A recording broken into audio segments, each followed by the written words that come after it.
दोस्तों, तो कैसे हैं आप सभी। सबसे पहले टॉप में नमस्कार, आदाब, सत श्री अकाल। वेलकम करता हूँ आप सभी का फ्यूचर सर्व पे बिगेस्ट नॉलेज वाइडर। दोस्तों, आज है 13 मई 2023 और 13 मई 2023 से संबंधित जितने भी इंपॉर्टेंट इकोनॉमिक अपडेट्स हैं उसके बारे में हम लोग इस वीडियो में डिस्कस करेंगे। तो बिना देर के हुए वीडियो को स्टार्ट करते हैं। दोस्तों, आज का जो अपडेट्स है वो बेसिकली रिलेटेड है कल ही के एक अपडेट से, जो कि मैंने आपको बताया था। वो ये था कि जो इनवॉइसिंग है वो अब 10 करोड़ टर्नओवर पे नहीं बल्कि 5 करोड़ टर्नओवर पे ही कंपल्सरी हो जाएगा, मैंडेटरी हो जाएगा फ्रॉम फर्स्ट डे ऑफ अगस्त।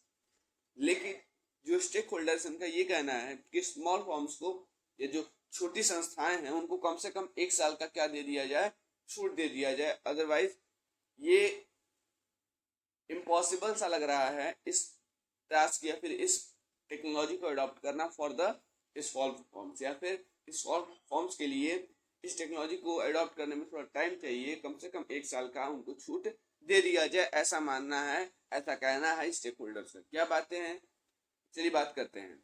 कुछ की पॉइंट्स हैं उसके रिगार्डिंग।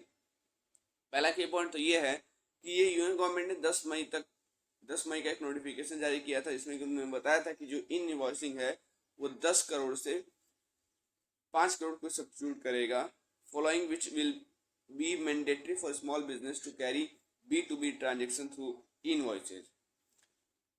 यद्यपि जो इनवॉइसेज या फिर जो इनवॉइसेज है वो चैलेंजिंग है छोटे बिजनेस के लिए। छोटे बिजनेस के लिए इस टेक्नोलॉजी को अडॉप्ट करना नेक्स्ट टू इम्पॉसिबल है, ऐसा स्टेक होल्डर्स का कहना है। और वो इतनी जल्दी अडॉप्ट करना बहुत ही इम्पॉसिबल है, तो इसलिए थोड़ा समय चाहिए इस टेक्नोलॉजी को अडॉप्ट करने के लिए। कम से कम 1 साल का छूट उनको दे दिया जाए, ऐसा स्टेक होल्डर्स का कहना है, या फिर स्टेक होल्डर्स मांग ऐसा कर रहे हैं।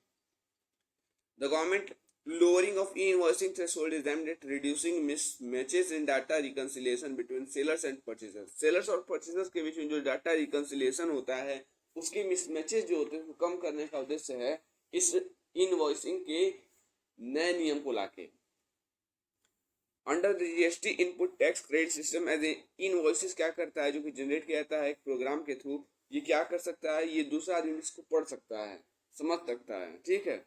और साथ ही साथ ये कॉम्पेटेबिलिटी और कंसिस्टेंसी भी प्रोवाइड करता है। और दूसरी बात ये कि जो इनवॉइसेस है वो क्या करेगा, जो भी टैक्स इवेशन है उनको एलिमिनेट करेगा फेक इनवॉइसिंग के थ्रू। फेक इनवॉइसिंग जो आते हैं उनके थ्रू जो टैक्स इवेशन होता है उसको भी ये रिड्यूस करेगा। कौन? ई इनवॉइसिंग। तो ये जहां तक बात किया जाए, जो नियम सरकार ने लाया वो गलत नहीं है, गलत बिल्कुल नहीं है, या फिर उसका कोई डिमेरिट भी नहीं है, बल्कि उसके बहुत सारे मेरिट्स हैं। लेकिन जो छोटे फॉर्म्स हैं उनको इसको अडॉप्ट करने के थोड़ा भाई तो समय से बिल्कुल चाहिए।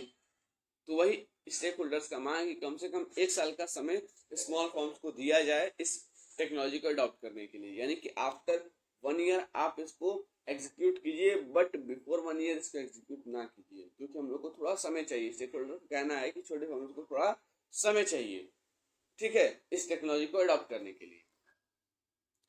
दूसरा जो बड़ा अपडेट निकल के आ रहा है 13 मई 2023 का, वो ये है कि cooling inflation very satisfying, shows monetary policy on right track. RBI governor, RBI के गवर्नर का कहना है कि जो कूलिंग इन्फ्लेशन है वो बहुत ज्यादा सुनिश्चित करने वाला है, बहुत ज्यादा सेटिस्फाइंग है, संतुष्ट भरा हुआ है। Shows monetary policy on right track, जो कि ये शो कर रहा है कि जो मॉनेटरी पॉलिसी है वो किस ट्रैक पे है, राइट ट्रैक पे है या फिर सही मोड़ पे है। क्या कह रहे हैं सुनिए। बात कुछ इस प्रकार से है कि जो शार्प फॉल आया है कंज्यूमर प्राइस इंडेक्स में, अभी फिलहाल में आपने समझा होगा कि 18 महीनों में सबसे पहला जो महंगाई है वो कम दिखाई दे रहा है इस महीने में। वो कितना है? 4.7% इन अप्रैल वर्सेज 5.7% अ मंथ एगो। एक महीने पहले कितना था? 5.7%। ये 18 महीने का सबसे कम महंगाई दर है, ठीक है। इनका कहना है कि it was very satisfying to note that कि जो इन्फ्लेशन नंबर है अप्रैल के लिए वो जो कि रिलीज किया गया है आज, वो कितना है? 4.7%। तो ये मेरे और मेरे कलीग्स को बहुत ज्यादा क्या देता है? राहत देता है। It gives me my colleagues and reserve bank to stay with reasonable amount of confidence. In fact मैं कहना चाहता हूँ गुड अमाउंट ऑफ कॉन्फिडेंस के साथ कि जो मॉनेटरी पॉलिसी है वो किस ट्रैक पे है? राइट ट्रैक पे है, ऐसा दास का कहना है, शक्तिकांत दास का कहना है। अगर बात करते हैं शक्तिकांत दास की, तो ये 25वें रिजर्व बैंक के गवर्नर हैं, ठीक है। तो रिजर्व बैंक के जो गवर्नर, उनका नाम है शक्तिकांत दास, और ये 25वें आपके गवर्नर हैं। इससे पहले कौन थे? तो उससे पहले उर्जित पटेल थे। ठीक है,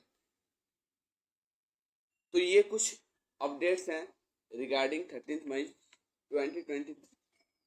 अगर इन अपडेट्स या फिर ये अपडेट्स आपके लिए फ्रूटफुल हैं तो वीडियो को लाइक कीजिएगा।